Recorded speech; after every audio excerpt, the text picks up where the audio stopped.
Before we step into these timeless stories, tales filled with wisdom, quiet miracles, and lessons passed down through generations, I want to invite you to pause for just a moment.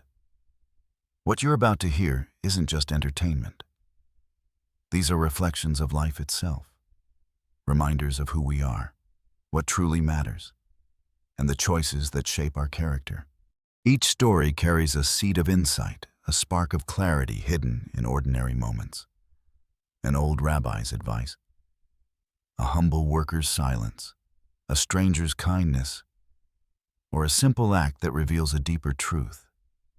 And if you let them, these lessons can stay with you long after the video ends. So before we begin, make sure to like, subscribe, and turn on notifications. That way, you won't miss any of the wisdom we share here, wisdom that just might change the way you see the world. Now, let's begin. The Shoemaker and the Secret of Pride. In a quiet corner of an old Jewish village lived a shoemaker named Eliav. His workshop was small, just a wooden table, a single lamp, and rows of worn leather waiting to be reborn. People said Eliav had the gentlest hands in the village. Every shoe he repaired seemed to carry not just stitches, but a kind of quiet dignity. One winter evening, a wealthy merchant stopped by. His boots were torn from traveling, and he needed them fixed by morning. "How much will it cost?" the merchant asked, barely looking up from his pocket watch. Eliav smiled. "A fair price. Enough for the work, not more." The merchant laughed. "You could charge double. People need you. Why not take advantage?" Eliav paused for a moment, then simply replied, "Because my pride is in the work, not the coin." The merchant didn't understand, but he left the boots anyway. That night, the oil in Eliav's lamp ran low. The village slept. The snow whispered against the windows. And still, he worked. Stitch by stitch, seam by seam, slow, careful, deliberate. When he finished, the boots looked almost new. At sunrise, the merchant returned. He inspected the boots, clearly surprised by the quality. "You worked all night?" he asked. Eliav nodded. "Your journey must continue. I wanted you to walk with confidence." The merchant looked at him for the first time, truly looked. "You could be a wealthy man," he said softly. Eliav wiped the leather scraps from his hands. "Wealth fades, but a man who is proud of what he does, he is rich every day." The merchant left without another word. But weeks later, he returned not with boots this time, but with gifts, bread, wool, oil for the lamp. "For the man," he said, "who reminded me what real pride is."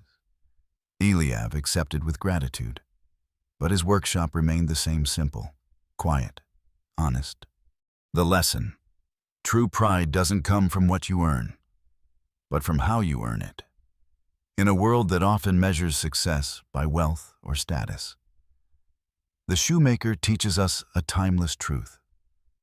When your work reflects your integrity, your value can never be taken away. Because the richest life is the one built with honor in every small deed. The stone on the road. In the hills outside an old Jewish village, there was a narrow dirt road leading to the marketplace. Farmers, merchants, children, everyone used that path. One morning, the villagers awoke to find a large stone lying in the middle of it. No one knew where it came from, only that it blocked the way and forced people to walk around it. The first to encounter the stone was a baker. He grumbled as he stepped around it, muttering about how someone else should move it. Then came a group of merchants. They cursed the inconvenience, dusted off their robes, and hurried past. Even the village rabbi stopped, looked at it thoughtfully, but continued walking. Every passerby complained, but no one touched the stone. Later that afternoon, a young boy named Yonah came down the road. He was small, not particularly strong, and carried a basket of apples for his family. He, too, noticed the stone. He paused, set down his basket, and ran his fingers across the rough surface. "It shouldn't be here," he said softly. He pushed. He pulled. At times, he nearly slipped. The sun sank lower and lower, but still he worked. Finally, with one last determined shove, the stone rolled off the path and tumbled into the grass. Yonah sat down to catch his breath. That's when he noticed something glimmering beneath where the stone had been. A small cloth pouch. Inside it, silver coins. Attached to the pouch was a note. "This reward is for the one who cares more about the road than the inconvenience." Signed, the rabbi. That evening, the rabbi visited Yonah's home. "Most people," he said gently, "see obstacles as burdens. Few see them as responsibilities." Yonah looked at the rabbi with wide eyes. "I just wanted the road to be clear. And that," the rabbi smiled, "is what makes your heart wise." The lesson life is filled with stones and the road problems everyone complains about, but few are willing to do anything about. The wisdom of this story is simple. The person who improves the road for others always finds unexpected blessings, because sometimes the obstacles in front of us are not tests of strength, but tests of character, and the reward often lies hidden beneath the very stone we choose to move. 3. The lesson of the empty water jar. In a quiet village near the River Jordan lived a wise old man named Reuben. He was known not for wealth or status, but for the gentle way he taught people through simple, everyday things. One summer afternoon, a frustrated young man named Daniel came to him. "Rabbi Reuben." Daniel sighed. "My mind feels restless. I study, I work, I try to grow, yet nothing stays. Wisdom enters and slips away. I feel like I learn nothing at all." Reuben listened without interrupting. Then he stood up, motioning for Daniel to follow him to the river. Beside the water sat an old clay jar, cracked, worn, and completely empty. "Take the jar," Reuben said, "and fill it." Daniel dipped the jar into the river, but as he lifted it, water leaked from the cracks. By the time he reached the bank, the jar was nearly empty. "It's useless," Daniel said. "It can't hold anything." Reuben nodded slowly. "Now do it again." Daniel frowned but obeyed. Again. The water drained away. Again. The jar became empty. A third time. A fourth time. Finally. Daniel shook his head. "Why am I doing this? It changes nothing." Reuben knelt beside the jar. "Look inside," he said. Daniel peered down and his eyes widened. The inside of the jar was no longer dusty and dry. It was clean each time he filled it, even though it couldn't hold the water. The water had washed away the dirt. Reuben placed a gentle hand on his shoulder. "My son," he said softly, "not every lesson is meant to be stored. Some lessons are meant to wash through you, to clear you, to shape the way you see and act. Even if you don't remember every word." Daniel stared at the jar, understanding dawning in his eyes. Wisdom, Reuben continued, is not about holding knowledge like a container. It's about letting what you learn cleanse the way you live, for the first time in months. Daniel felt his heart grow quiet. The lesson: we don't need to remember everything to grow. just as flowing water cleans an empty jar.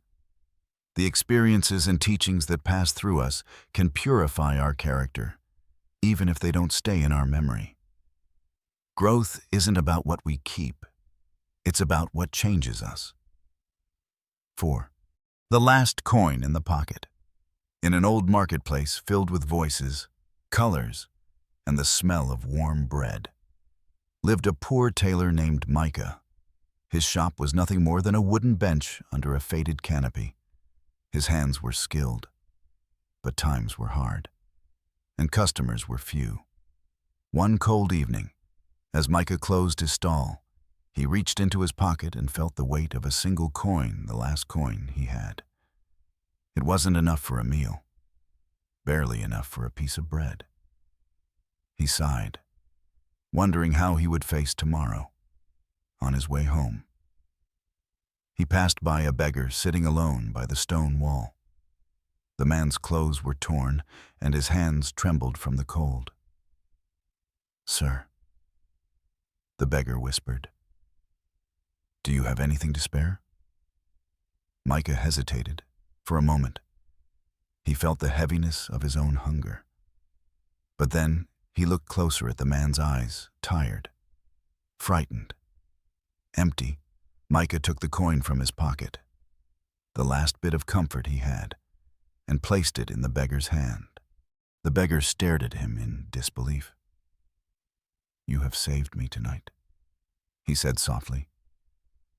Micah smiled, though his stomach ached. "Maybe," he replied. "We save each other." He continued walking home with empty pockets. Yet strangely, his heart felt lighter. That night, as he lit a small candle and prepared to sleep, a knock sounded at his door. It was a young man holding a bundle of torn garments. "My father told me you're the best tailor in the market," the young man said. "We need these repaired before the Sabbath. We can pay well." Micah blinked in surprise. "Who is your father?" "An old man who sits by the stone wall." The young man replied, "Someone gave him a coin tonight, enough for food, enough for hope. He wanted to repay the kindness by sending work your way." Micah's eyes grew warm. The coin he gave away had found its way back to him, multiplied. The lesson: generosity has a way of returning often in forms we don't expect. When we give from what little we have, we aren't losing, we are planting seeds. Sometimes the smallest act of kindness becomes the bridge that carries blessings back to us. 5. The Father and the Three Mysterious Gifts. In a small Jewish village surrounded by olive trees lived a widowed father named Aaron and his 3 sons. Aaron wasn't wealthy, but he possessed a quiet wisdom that people often sought. As he grew older, he worried about his sons, who constantly argued, each believing he was wiser, stronger, or more deserving than the others. One morning, Aaron called his sons to his bedside.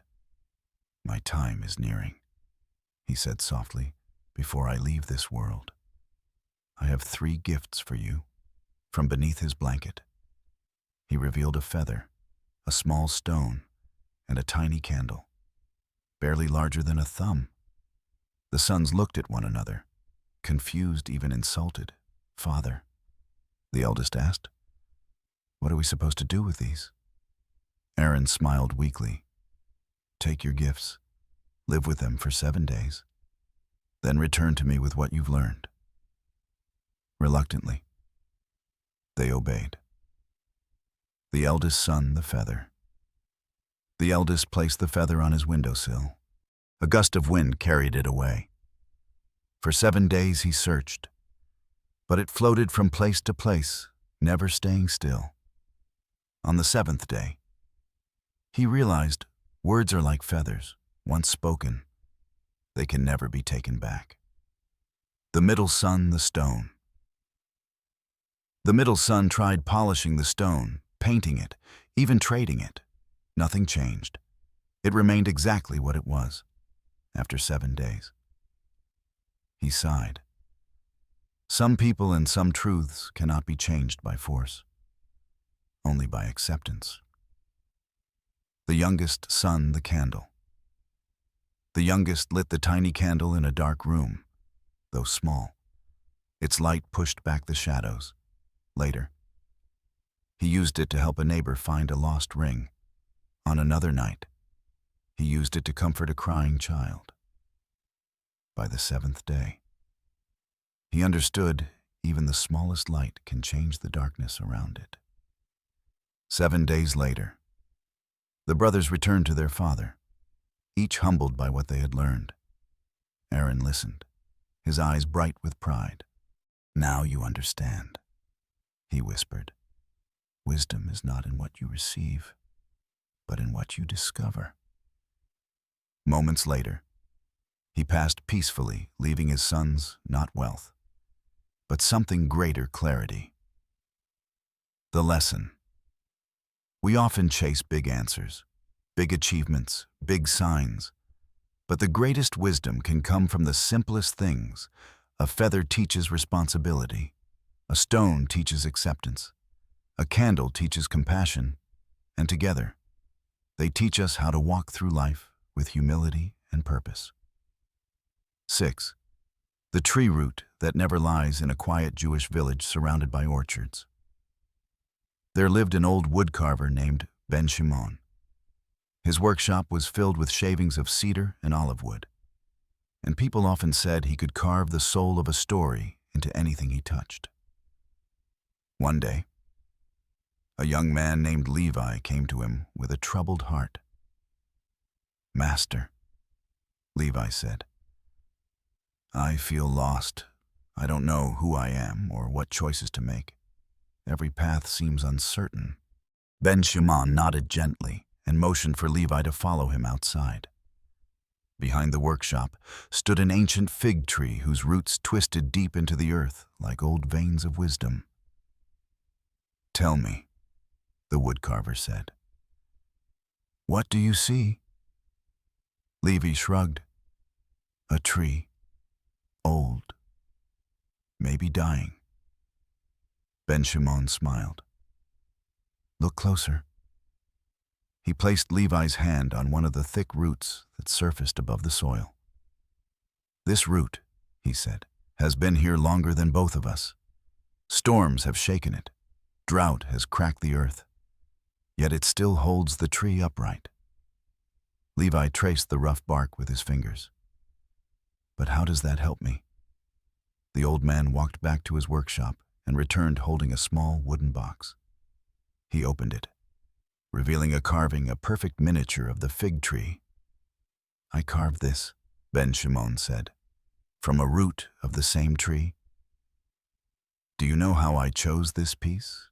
Levi shook his head. "Because roots never lie," the woodcarver said softly. "Branches may sway, leaves may fall, but the root always shows the truth strong. Flawed, scarred, but honest." Levi frowned thoughtfully. "And what does that mean for me?"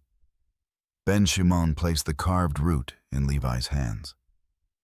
"It means when you're unsure, look at your roots, your values, your character, the things you stand on. They will not lie to you, not ever." A breeze rustled the fig leaves above them, and Levi suddenly felt something inside him settle, like soil filling the cracks around a root. He bowed his head. "Thank you, Master. Remember," Ben Shimon added, "the world may try to bend you, but if your roots are deep, you'll never break." The lesson: life's storms can shake us, confuse us, or make us doubt our direction. But when we return to our roots, our values, our integrity, our true selves, we find clarity. Branches can deceive, leaves can mislead, but the root never lies. 7.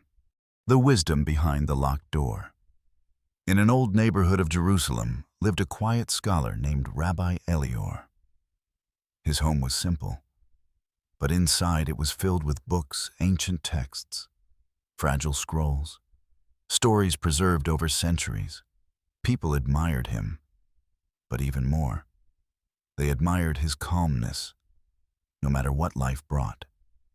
Rabbi Elior always seemed at peace.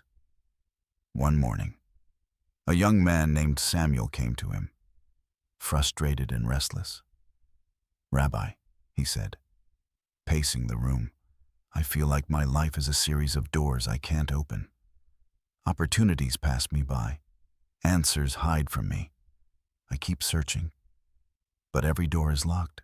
Rabbi Elior listened quietly, then said, "Come with me."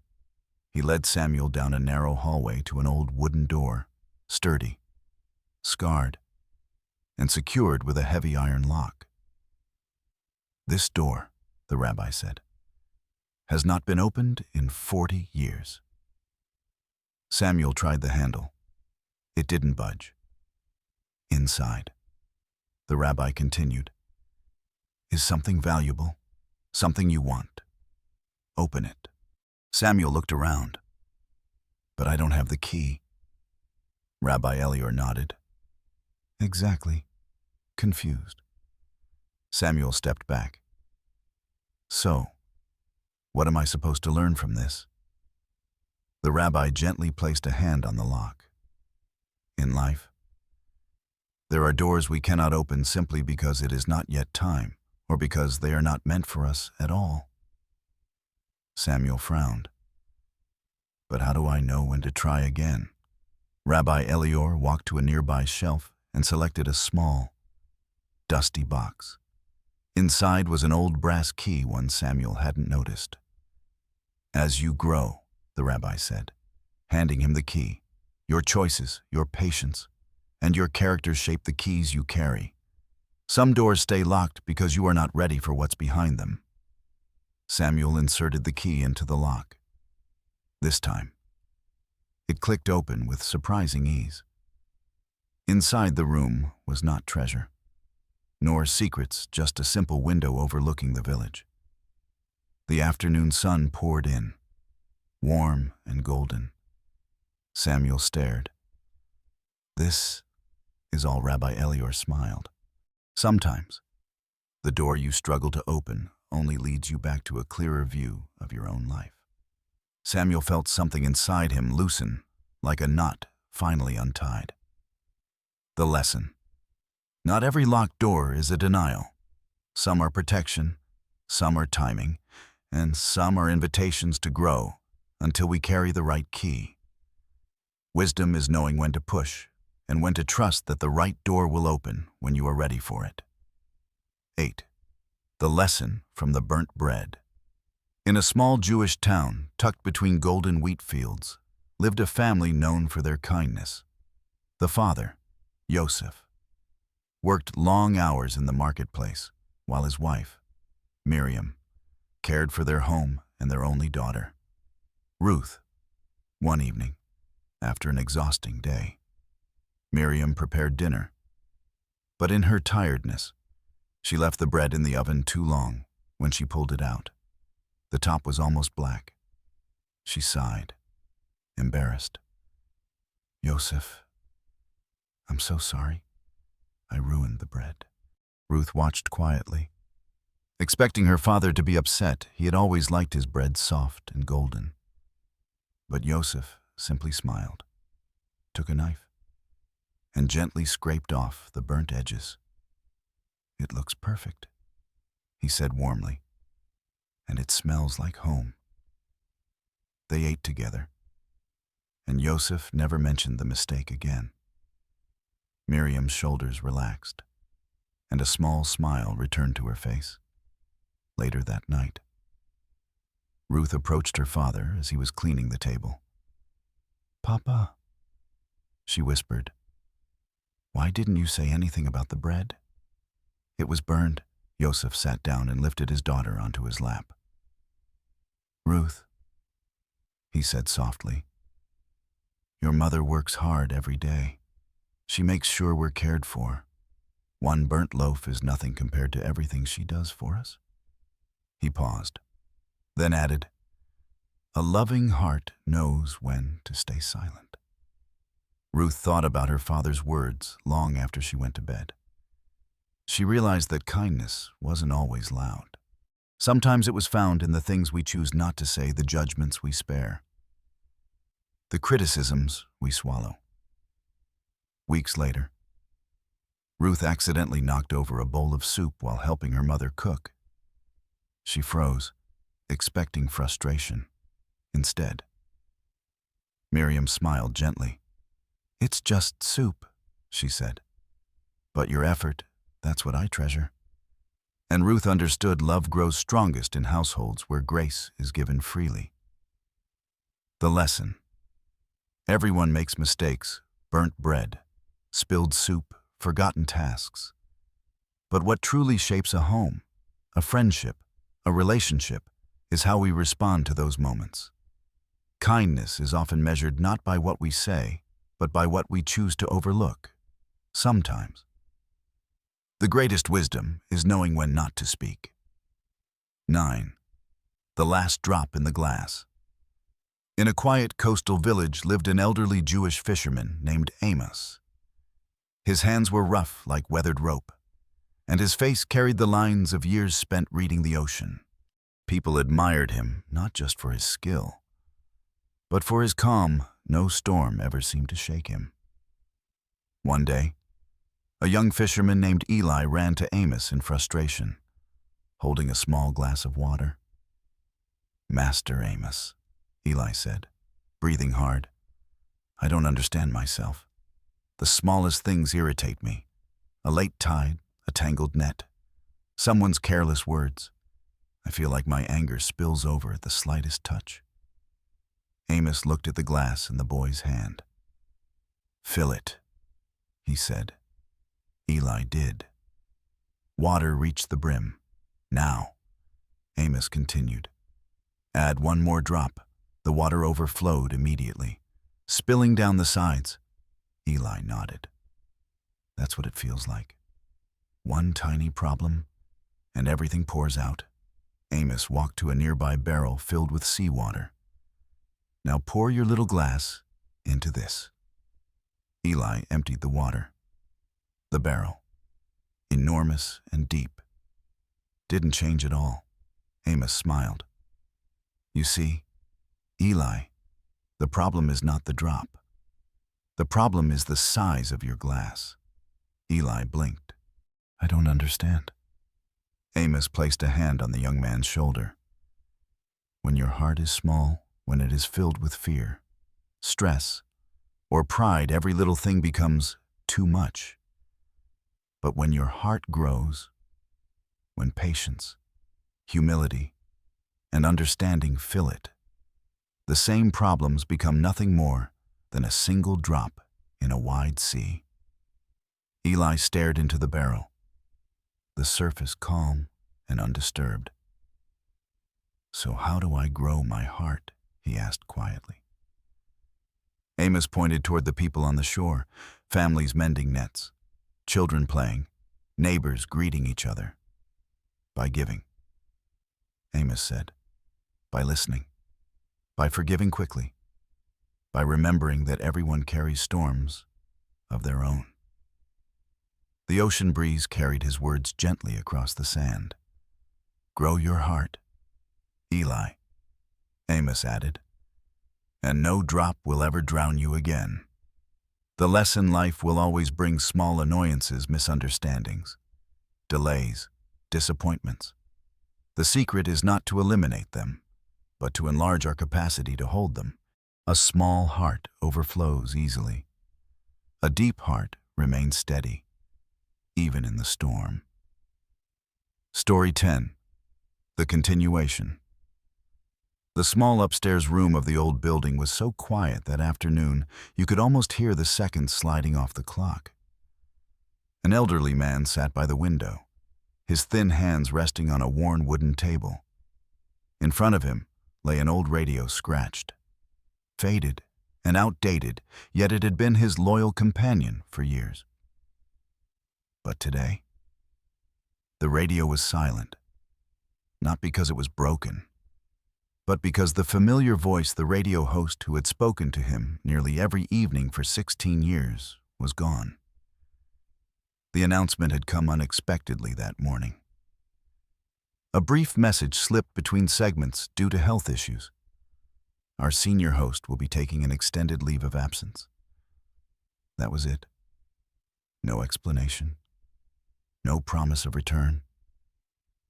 The old man sat there, staring at the radio as if a door he had relied on all his life had quietly closed. For years, he had never met the radio host, yet that voice had become part of his home, a steady presence woven into the fabric of his lonely days. It softened silent dinners, eased long, rainy nights, made the weight of aging feel a little less heavy. That afternoon, the neighbor's young boy knocked on his door to borrow a pencil. He immediately noticed something different about the old man. "Sir, are you sad about something?" The old man smiled, though his dim eyes trembled like ripples sinking into deep water. "The voice I've listened to for so long," he whispered, touching the radio gently, "has gone quiet. I didn't realize I could miss someone I've never met this much." The boy looked from the radio back to the old man and suddenly understood sometimes the things we're closest to aren't people we touch. They're the silent presences we take for granted until they disappear. He said softly, "But sir, maybe that person doesn't know it. But your listening, your company might have meant more to him than you think." The old man nodded slowly. The boy's words lit a small, warm lantern inside the dimming room. The next day, the old man did something he had never done before. He wrote a letter to the radio station. It wasn't long. It wasn't poetic. It simply said, "If you're still strong enough to hear this, please know there is an old man at the edge of the city who has been waiting for your voice every day, and he will continue to wait for as long as he can." A week later, when he turned on the radio, it still wasn't the familiar voice. But the new host read his letter on air. They didn't mention his name, nor the name of the one the letter was meant for. They simply read it gently, respectfully. The old man sat by the window, listening word by word, feeling each sentence echo through his chest. And in that moment, he understood something profound. Some connections in life don't require meeting face to face. They don't need names, promises, or recognition. They are held together by presence, by knowing that somewhere out there, someone understands you. And sometimes, that alone is enough to help you live one more day. 11. Why the wise speak less. There was once an old Jewish scholar named Baruch who lived quietly at the edge of a busy village. People came to him for advice, not because he spoke often, but because when he did speak, his words felt like warm light in a dark room. One day, a young man named Levi visited him. Levi was bright, energetic, and endlessly talkative. His words spilled from him without pause. "Rabbi Baruch," Levi said eagerly, "people say you're one of the wisest men in the village. But how can that be? You barely speak. Shouldn't a wise man talk more?" Baruch smiled gently and invited him to sit. For a moment, he said nothing. Levi felt the silence stretching, pressing, waiting. Finally, the rabbi asked, "Levi, have you ever wondered why we're given 2 ears but only 1 mouth?" To hear better, Levi offered. To hear more. Baruch corrected. To listen twice as much as we speak. He brought out a small clay bowl filled with water. The surface was still, perfectly smooth. "When water is calm," Baruch said, It reflects everything clearly: your face, the sky, truth itself. But when it is disturbed, he softly tapped the bowl. Shimmering ripples shattered the reflection. Nothing can be seen. Levi stared at the bowl, understanding slowly taking shape inside him, a noisy mind. The rabbi continued, "Is like restless water. It cannot understand. And any words spoken from such a mind only create more ripples, confusion, conflict, and misunderstanding." Baruch poured tea into 2 cups, his movements slow and steady. "The wise speak less," he said, "not because they lack words, but because they respect them. They treat words the way a jeweler handles diamonds, carefully, sparingly, and only when they add value." Levi lowered his head, realizing he often spoke simply to fill silence, not to reveal truth. "Silence," Baruch said gently, "is not emptiness. It is preparation. It is the place where wisdom grows before it becomes a word." Levi walked home that day, differently quieter, calmer, determined to listen twice before speaking once. Life lesson: wisdom is not measured by how much we talk, but by the value of what we choose to say. Silence is not weakness, it is strength. Those who listen more understand more, and those who speak with intention create clarity, not noise. 12. The barley seed and the old rabbi. In a small village near the hills of Galilee lived an old rabbi named Shimon. His back was bent, his beard white as winter frost.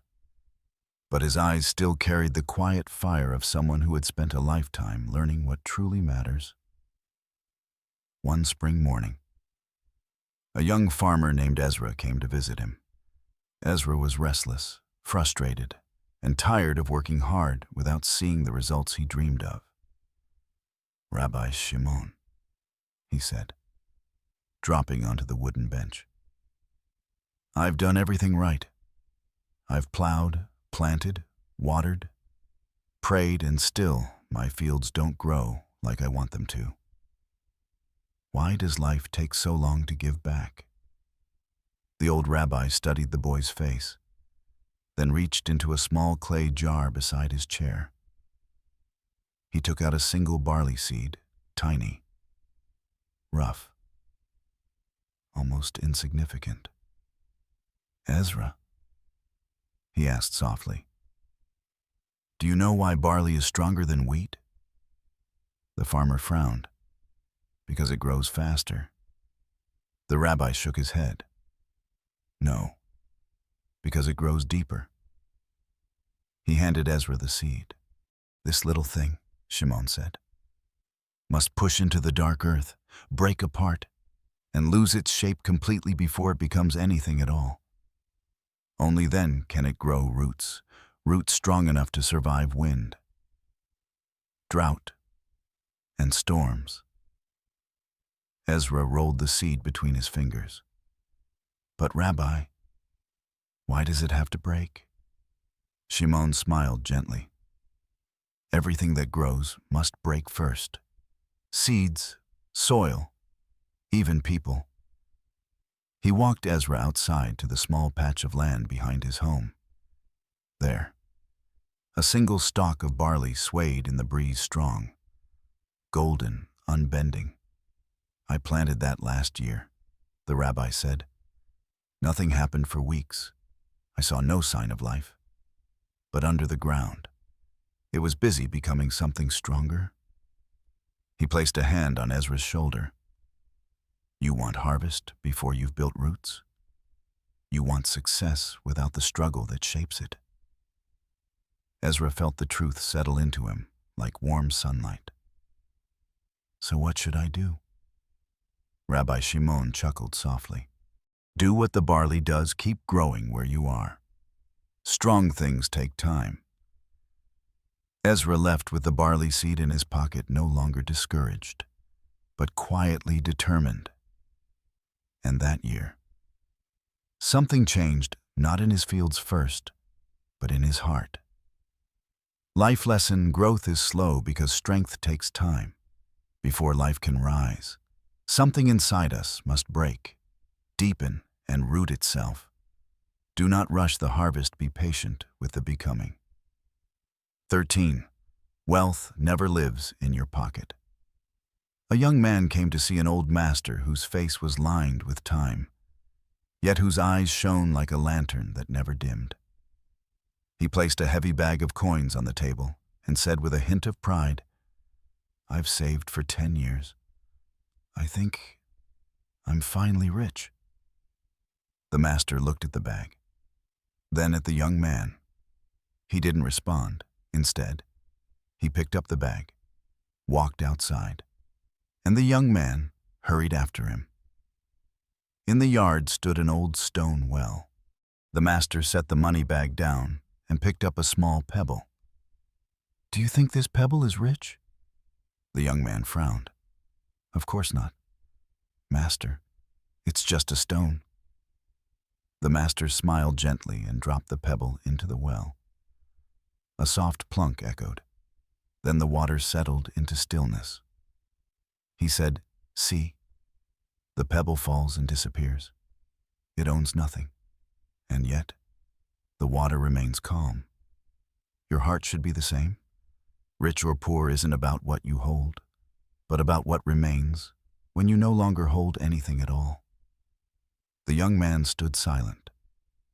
The master walked over to a large tree, its bark rugged and its roots thick and ancient.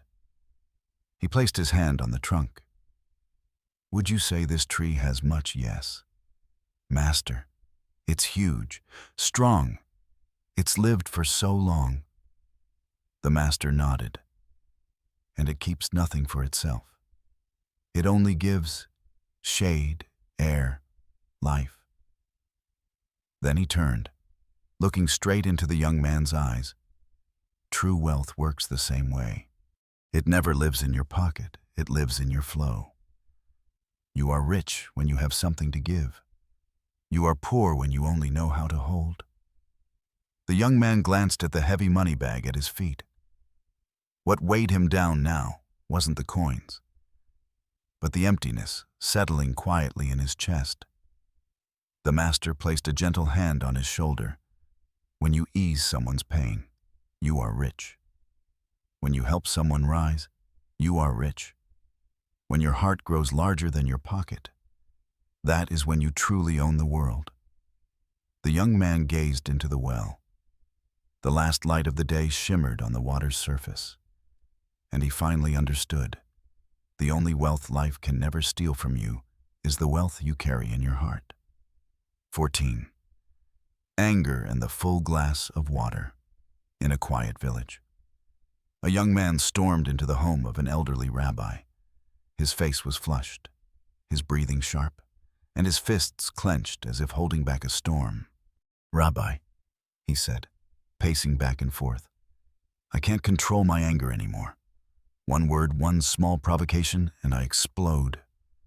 I hurt people I care about. I say things I shouldn't. I don't want to be this way, but I don't know how to stop." The old rabbi didn't say a word. Instead, he motioned for the young man to follow him into the kitchen.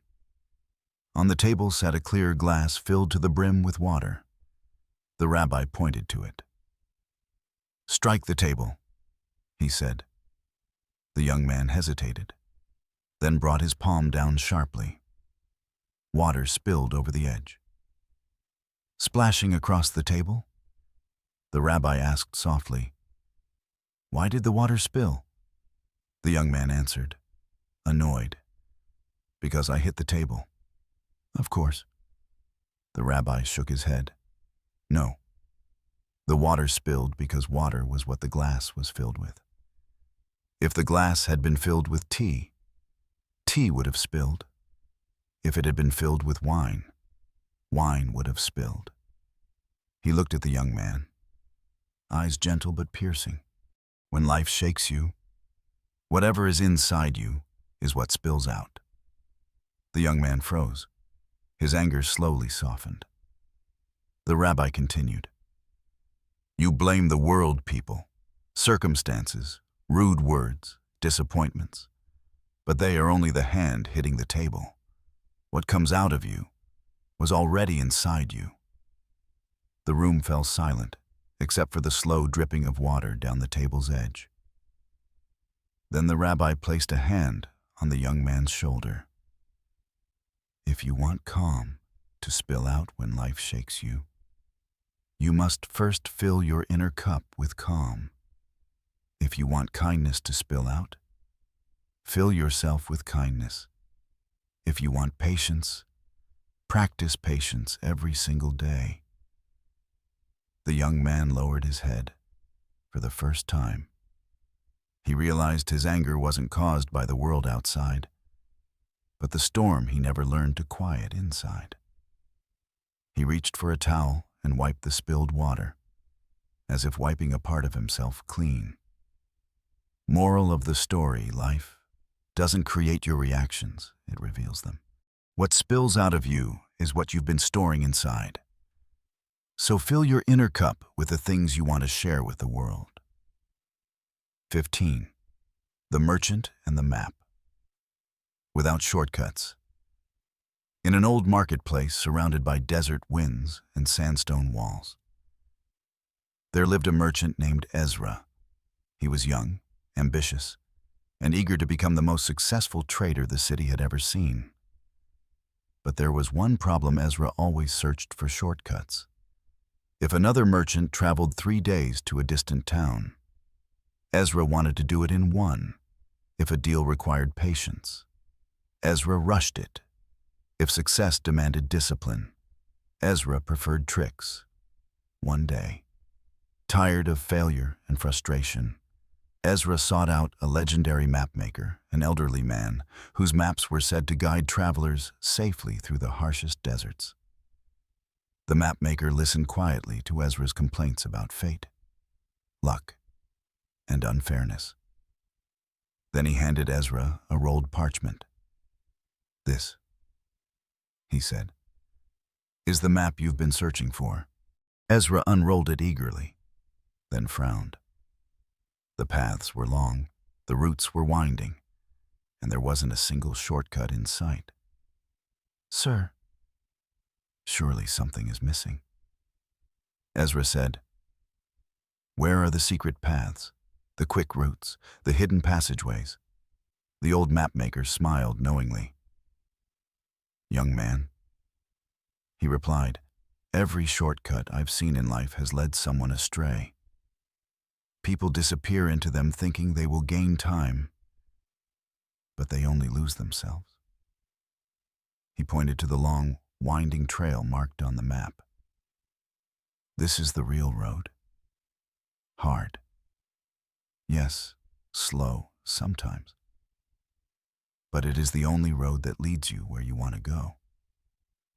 Ezra felt a mix of disappointment and confusion.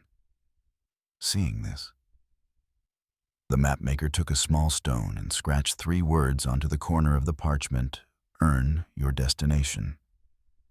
Then he said, "Success is not found in short distances, it is built in long journeys. Shortcuts may take you somewhere faster, but never somewhere worth arriving." Ezra stood silent.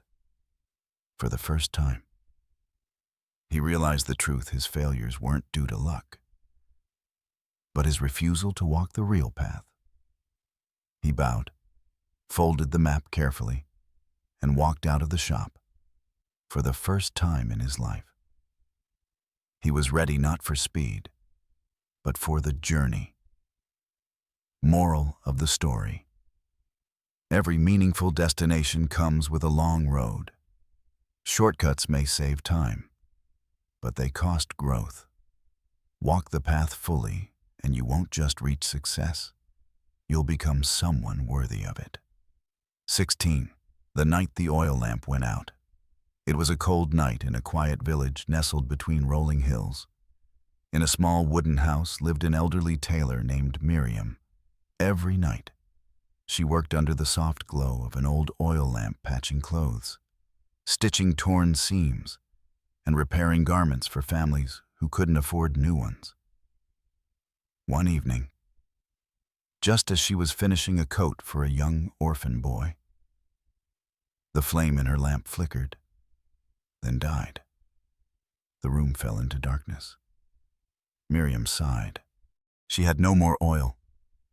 Outside, the wind howled, and the shops were long closed.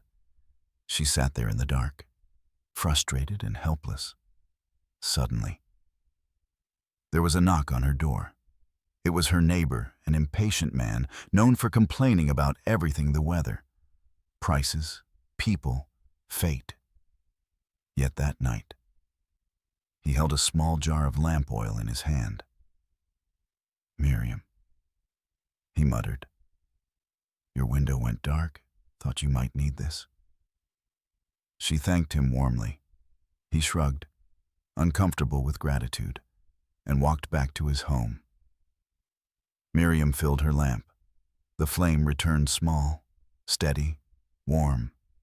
She finished sewing the coat. The next morning, she handed the little orphan boy the coat that had kept her up late. His eyes glowed with a joy so pure it softened the whole room. Her neighbor happened to walk by and saw the moment. He slowed, then stopped. "Miriam," he said quietly, "why do you work so hard for people who can't repay you?" Miriam smiled and pointed to her lamp. "Last night, when my flame died, you brought me oil without being asked. One small, good deed, and it lit up my whole night." She placed a gentle hand on the coat. "When you give light to someone, that light doesn't stay with them. It reflects back to you. Kindness moves in circles. It always returns." The neighbor looked down at the jar he had given her, then at the boy smiling in his new coat, for the first time in years. Something warm stirred inside him, something brighter than the lamp. He whispered, almost to himself, "Maybe I could do more of that." Moral of the story: you never lose by giving light. Even a small act of kindness can brighten someone's night, and eventually, it will brighten yours. 17. The clouded mirror and the truth within. In a small town where everyone knew everyone's secrets, there lived a young woman named Leah. She was kind and hardworking, but she carried a habit that shadowed her life. She judged herself through the harsh eyes of others. If someone whispered, she assumed it was about her. If someone frowned, she thought she had caused it. Every opinion, every rumor, shaped how she saw herself. One evening, tired of feeling lost, Leah visited an old rabbi who lived at the edge of the town. His home was simple, but warm, lit by candles and filled with the scent of dried herbs. "Rabbi," Leah said softly, "I feel like I don't know who I am anymore. Everyone's words, they stick to me. I feel smaller every day." The rabbi didn't respond immediately. Instead, he handed her a small mirror. "Tell me what you see," he said.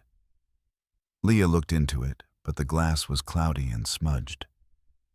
"I see nothing clearly," she said. "Just shapes, blurs, a version of me, but distorted." The rabbi nodded. "That mirror," he said, "is like the opinions of others. Clouded, dirty, imperfect. And yet we stare into it as if it can reveal the truth." He took the mirror back and wiped it gently with a cloth. When he handed it to her again, the reflection was clear. "Now, what do you see, myself?" Leah whispered. "Yes," the rabbi said, "because now the mirror is clean, just as your heart must be when you judge yourself." He set the mirror down and continued, "People will always talk. They will always project their fears, their insecurities, their assumptions onto you. But none of that belongs to you. What others say about you is a reflection of them, not of who you truly are." Leah felt tears gather in the corners of her eyes, not of sadness, but of relief. For the first time, she understood she had been living inside other people's thoughts instead of her own truth. The rabbi smiled warmly. Listen to your own heart more than you listen to their voices. A clean mirror reflects truth. A clouded mirror only reflects confusion. Leah walked home that night lighter than she had felt in years, carrying not the weight of opinions, but the clarity of her own worth. Moral of the story: the world's opinions are often clouded.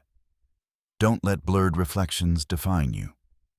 Clear your inner mirror and see yourself through your own truth, not through the distortions of others. 18.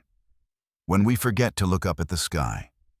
There was once a scholar named Daniel who lived in a busy city overflowing with noise, ambition, and endless to-do lists. He spent his life hunched over books, chasing success the way a traveler chases the last train of the day. Every morning, he left home staring at the ground. Every night, he returned home staring at the ground. His mind lived in deadlines, problems, and worries, never in the moment, never in the world around him.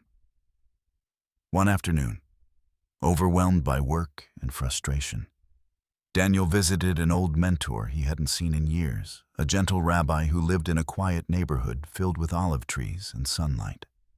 Daniel poured out his complaints. Life is heavy. Everything feels urgent. I work harder every day, yet I feel smaller, more stressed, more blind. The rabbi listened, then said something unexpected.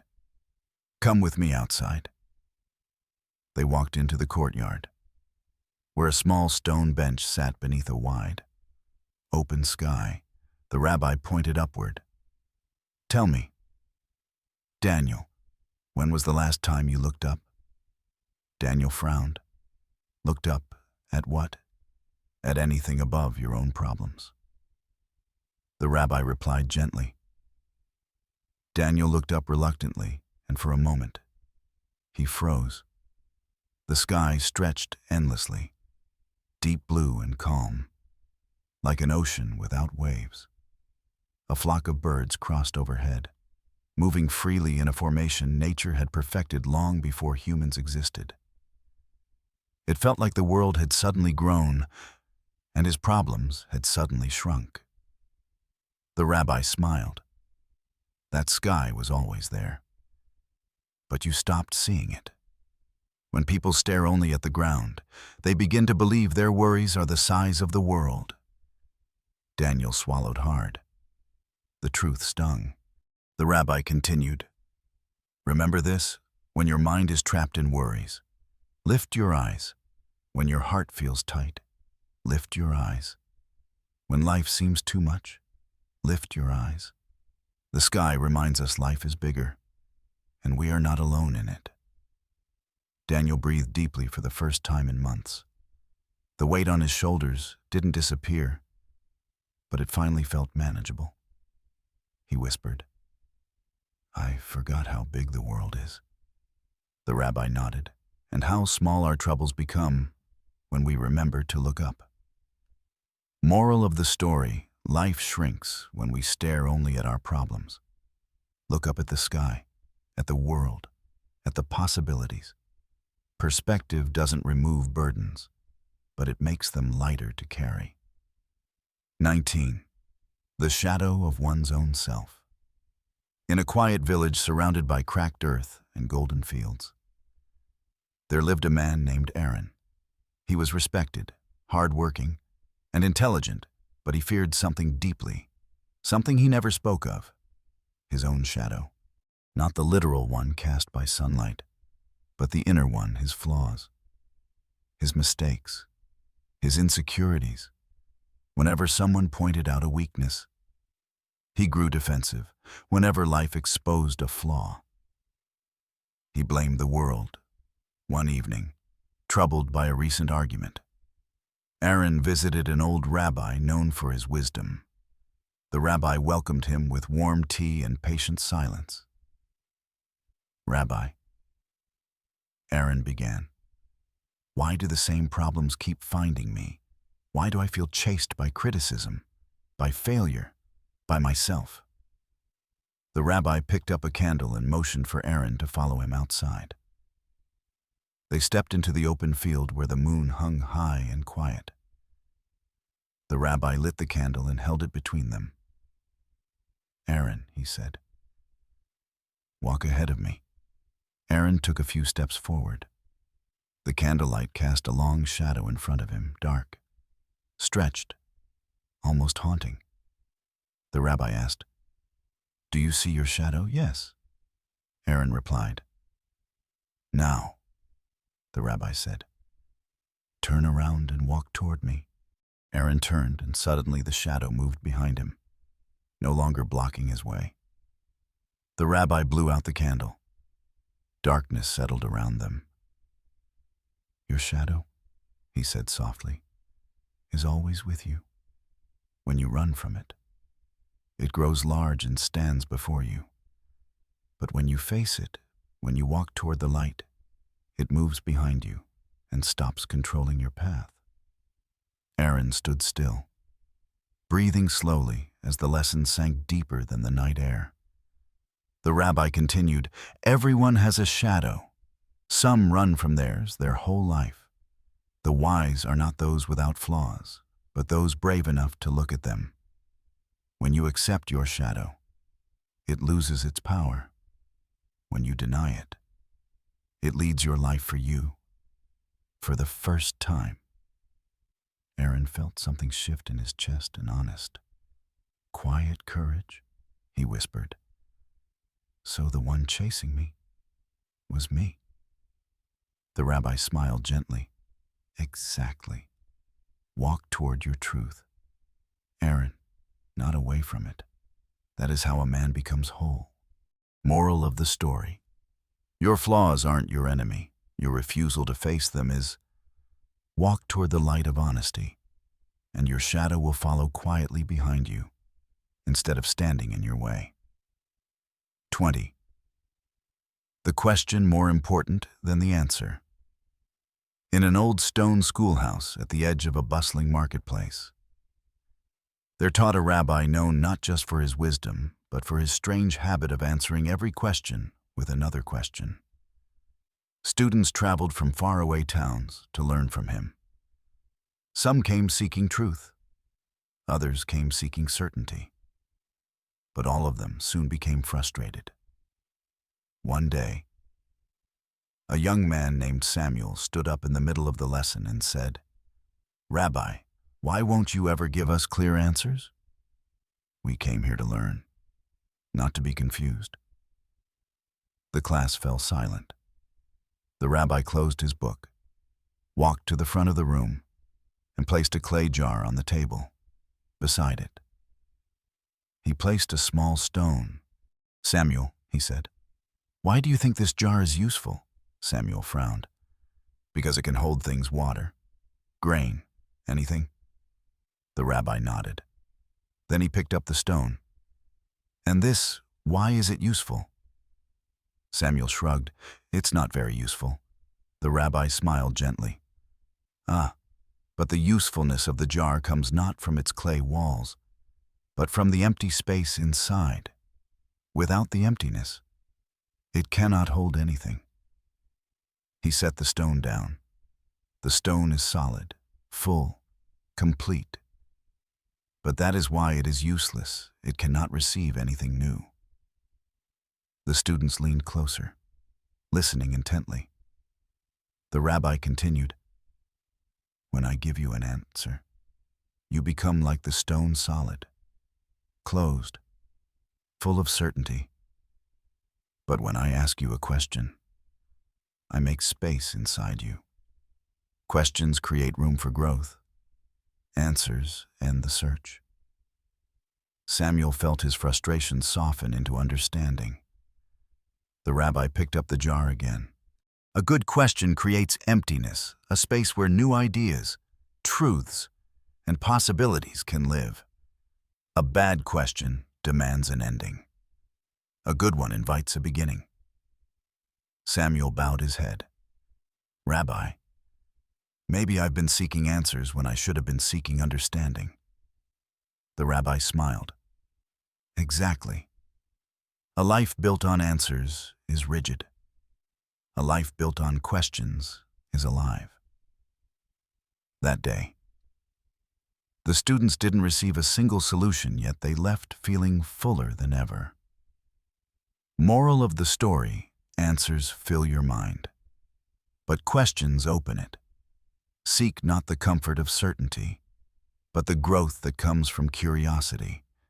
The right question can change your life far more than the right answer ever will. 21. Salt in the cup and the wide sea. There was once a young man named Levi who carried sadness the way others carried luggage heavy, dragging, always tightening his steps. Every small disappointment felt like a disaster. Every harsh word felt like a wound. Every mistake felt unforgivable. One morning, unable to bear the weight anymore, Levi visited an old rabbi known for helping troubled hearts. The rabbi welcomed him with warm tea and a silent smile. Rabbi, Levi said, my life feels bitter. Everything hurts me. Every setback feels like too much. Why am I like this? The rabbi didn't answer. Instead, he handed Levi a small handful of salt. Put this in a cup of water and drink. Levi obeyed. He took a sip and immediately spit it out. Rabbi, it's horrible. It's so salty I can barely swallow it. The rabbi nodded as if he expected that reaction. Then he motioned for Levi to follow him outside. They walked to a nearby lake, vast, shimmering, peaceful. Now, the rabbi said, throw the same amount of salt into the lake. Levi tossed it into the water. The ripples swallowed it effortlessly. Drink from the lake, the rabbi instructed. Levi knelt, cupped his hands, and drank. The water was cool and fresh. It doesn't taste salty at all, Levi said. Surprised, the rabbi smiled softly. The amount of salt did not change. He said, what changed was the container. He placed a gentle hand on Levi's shoulder. Your pain is real. Your disappointments are real. But you are living with the heart of a small cup. Everything feels overwhelming because there is no space inside you for life's difficulties. He pointed to the vast water before them. If you expand your heart through gratitude, compassion, learning, patience, your troubles will not disappear, but they will no longer poison your life. Be the lake. Levi, not the cup. Levi stared at the water, realizing that his bitterness wasn't from the world, it was from the smallness he had been carrying inside. For the first time in a long while, he felt a quiet sense of possibility. Moral of the story: life doesn't remove the bitterness, it teaches you to grow bigger than it. Expand your heart, and even the salt of hardship will lose its sting. 22. One step back that saved a lifetime. It was a rainy Thursday evening when Michael stood at the edge of the crosswalk, soaked from head to toe, his mind racing faster than the storm clouds above him. Life had been pressing hard deadlines, bills, a strained marriage, all piling up like a dam about to burst. He'd always been the kind of man who pushed forward, no matter what. Never stop. His father used to say, only the weak hesitate. So Michael never hesitated. Until that night, as the pedestrian light turned white, he instinctively stepped forward, one foot into the street, before something inside him tugged. Soft but unmistakable. A whisper. Almost. Wait. It made no sense. The road was clear. The rain was light. The cars were stopped. But for the first time in a long time, he actually listened to that quiet voice inside him. He stepped back, and a full second later, a delivery car came flying through the intersection, splashing water like a tidal wave, skidding out of control. It tore through the space where Michael had just stood, a space he would have died in. People gasped. Someone screamed. Michael froze. His heart pounded in a strange mix of terror and gratitude, like it was beating for a second life he'd just been given. He looked at his own reflection in the puddle beneath him, shaken, but alive, and for the first time, he understood something he had ignored for decades. Stepping back is not weakness. Sometimes it's wisdom. Sometimes it's survival. As the rain continued to fall, Michael finally turned away from the crosswalk. He didn't rush. He didn't push himself past his breaking point. That night, he went home early, sat down with his wife, and spoke with a gentleness she hadn't seen in years. Not because he had time, but because he finally made space. One step back had saved more than his life.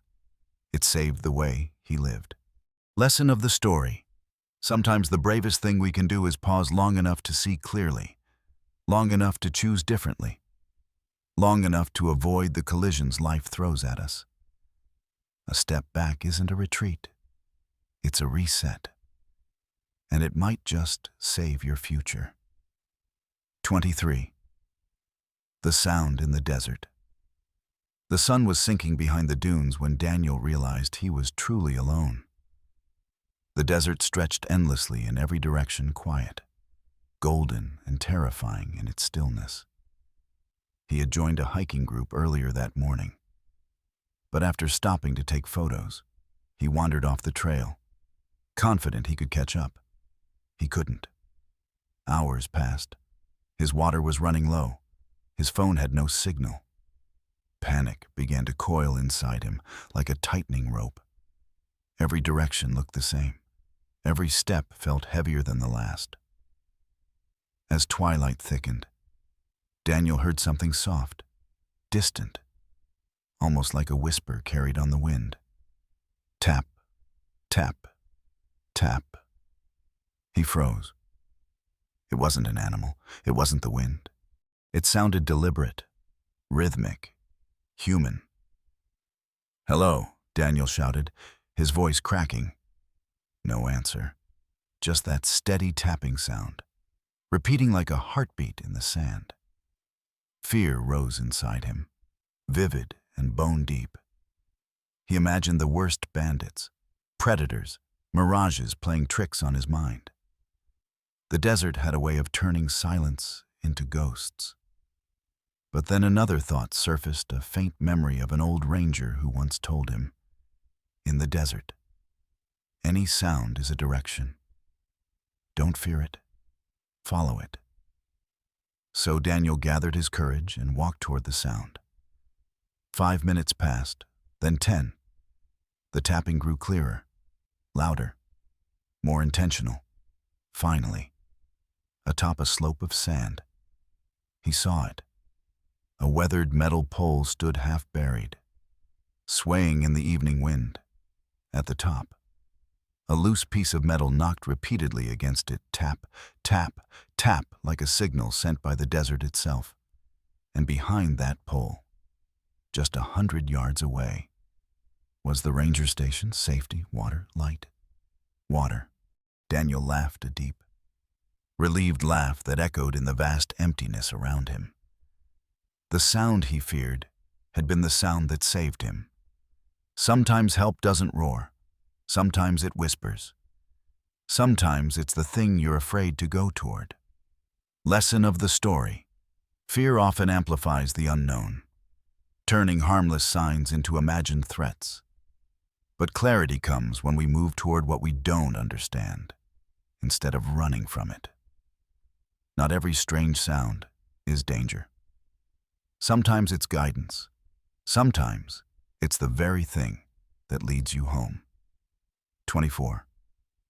when the poor still choose to share it, was a cold, gray afternoon when Thomas's car broke down on the outskirts of a small rural town. His phone was dead, and he hadn't seen another vehicle for nearly an hour. With nothing but a thin jacket and a growing sense of frustration, he started walking. A few hundred yards later, he spotted a tiny wooden house, paint peeling, roof sagging slightly. The kind of place most people would drive past without a second glance. Smoke curled from the chimney. Someone was home. Thomas knocked. Slowly, the door opened, and a woman in her late 60s peered out. Her clothes were worn, but clean. Her eyes warm but cautious.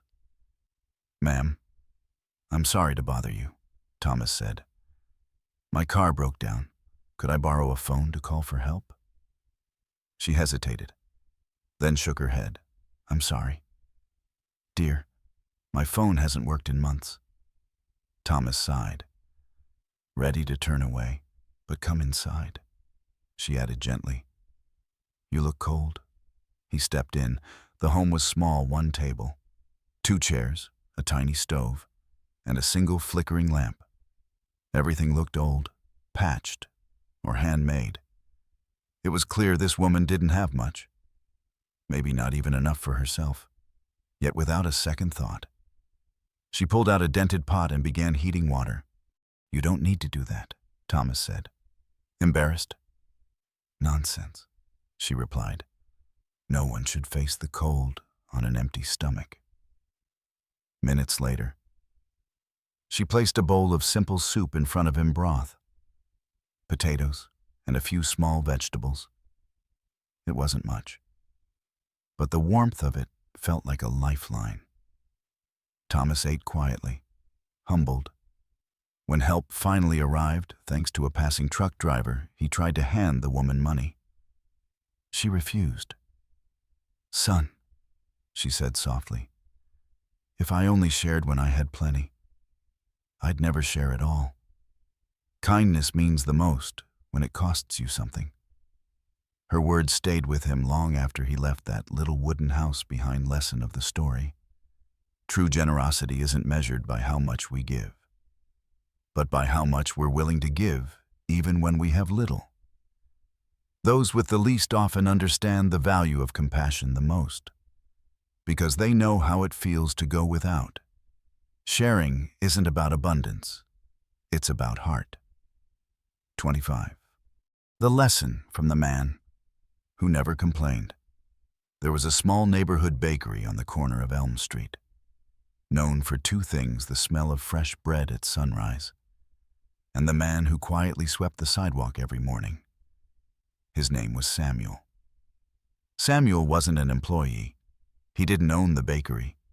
He simply showed up rain, wind, heat, or snow, sweeping leaves, clearing trash, wiping down the benches, humming softly to himself.